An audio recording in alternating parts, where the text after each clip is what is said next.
komentar 4 hari yang lalu, ada yang berkomentar di salah satu video saya. Intinya dia ini menunggu channel Kang Z ini mengajak narasumber untuk membahas tentang pendaki yang hilang di Gunung Slamet sana. Ini seolah-olah tegas banget ya, pokoknya ditunggu. Jadi di sini saya balas, sebaiknya kita tunggu aja hasil dari tim SAR yang sedang melakukan pencarian. Karena meskipun pencarian ditutup, tapi sebenarnya kan masih ada beberapa relawan yang terjun ke lokasi. Jadi melakukan pencarian secara mandiri.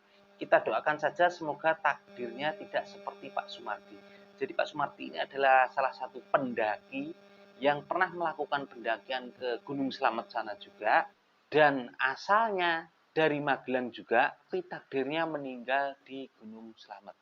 Ini kalau tidak salah kejadian di tahun 2021 kalau nggak salah loh ya. Dan ternyata hari ini alhamdulillah kita mendapatkan jawaban ya teman-teman, atas kerja kerasnya tim SAR, para relawan yang terjun langsung ke Gunung Slamet sana, akhirnya korban ini sudah ditemukan sekitar jam 9 tadi pagi. Nah, untuk mengetahui kronologi lengkap ditemukannya pendaki yang hilang di Gunung Slamet sana, saat ini kita sudah terhubung dengan salah satu tim SAR. Oke, selamat sore, Mas. Mungkin bisa diceritakan, Mas, kronologi ditemukannya pendaki atas nama Syafiq di Gunung Slamet tadi pagi, Mas. Oke, kalau proses pencarian itu kita dari tim gabungan dari UPL Lembah Unsur, Wanadri dan Mapala sekitar, Abgi. Kita memulai di hari Selasa pagi kita mulai berangkat karena kita mandiri. Di hari Rabu pagi, hari Rabu ya kemarin ya, hari Rabu hari pertama tim kita melakukan operasi SAR itu, dari tim kita menemukan barang, dompet dan senter milik survivor seperti itu. Terus karena medan yang sulit, jadi di hari itu sorenya kita putuskan untuk berhenti, dilanjutkan di kemudian hari. Nah, alhamdulillah di hari ini jam berapa? Jam 9 pagi survivor diketemukan. Alhamdulillah sesuai target dari kita. Tadi Mas kan bilang kalau ada beberapa barang yang ditemukan. Jarak dengan barang yang ditemukan ini kira-kira jauh apa dekat, Mas?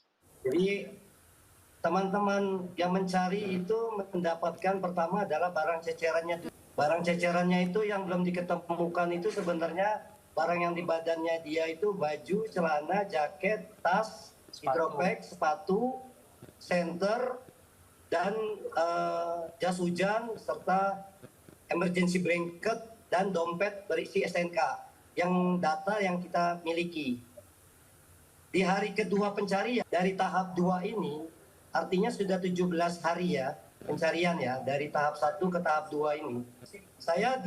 Kita di tahap 2 itu mencari di hari pertama, di hari Selasa.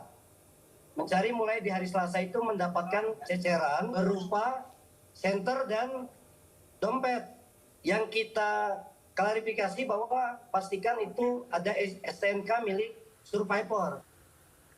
Kita akurasikan dengan orang tua korban, dengan orang tua survivor yang ada di posko. Jadi kita pastikan itu memang milik punya Ali. Jadi sudah dipastikan itu adalah A1 dimiliki. Jadi jarak yang kami temukan hanya 50 meter dari titik mereka. Oke, kemudian jadi dari awal saat ada kabar bahwa ada pendaki yang hilang di Gunung Slamet sana, tim ini jadi langsung ke lokasi ya, Mas? Betul sekali. Jadi dari tahap yang pertama memang sudah dilakukan pencarian. Jadi keluarga korban menghubungi memang tim SAR pos dari Dipajaya untuk memastikan bahwa si Ali memang belum kembali ke rumah. Oke, untuk total harinya kira-kira pencarian ini berapa hari, Mas?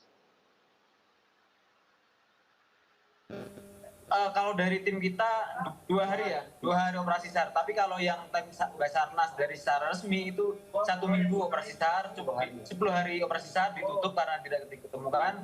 Karena setelah operasi SAR secara resmi ditutup, jadi kita tim relawan mandiri. Kemudian untuk tim relawan sendiri sebenarnya untuk melakukan pencarian korban atas nama Syafiq ini total yang terjun ada berapa orang, Mas? Tim yang ada itu berjumlah 23 orang, sebanyak 23 orang. Di hari pertama, hanya di hari kedua kita hanya 12 orang saja. Ditambah warga lokal memang dari teman-teman rescue-nya di Pajaya itu sebanyak 12 orang. Jadi totalnya 24 orang.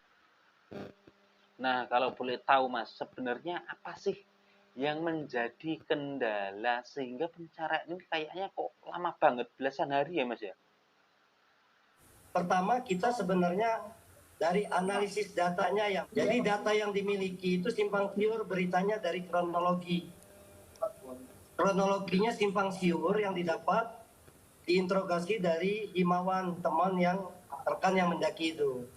Jadi memang teman-teman itu mengasumsikan bahwa mereka itu berpisah di pos 9 jalur di Pajaya dan Brambangan. Tapi setelah kami interogasi lagi, minta asesmen untuk datang ke tempat himawan mengatakan jujur kepada kita bahwa dia berpisah dekat lereng sungai Lembarang. Nah, sungai itulah yang membuat kita menjadi asumsikan untuk titik pencarian. Yang dasar kita untuk mencari area untuk pencarian. Untuk kesulitan kita itu, yaitu pertama kemarin itu hujan besar sekali. Hujan besar, angin kencang, dan kabut yang tebal. Jadi kita tidak bisa melihat jarak pandang yang jauh. Memang cuaca di dalam minggu kemarin itu sangat tidak mendukung. Nah, kemudian Mas, kalau terjun ke lapangan nih, kira-kira korban atau ada hal-hal korban lain, itu Mas? sempat karena dia di puncaknya itu terlalu sore, terlalu kemalaman, jadi mereka pas turun dia terakhir jalannya. Mereka tidak tahu jalan, akhirnya mereka terlalu kanan dari jalur yang seharusnya itu melencengnya terlalu jauh. Oke, berarti ini positif bisa kita ambil pelajaran ya Mas untuk pendaki-pendaki yang lain agar lebih berhati-hati. Untuk jalur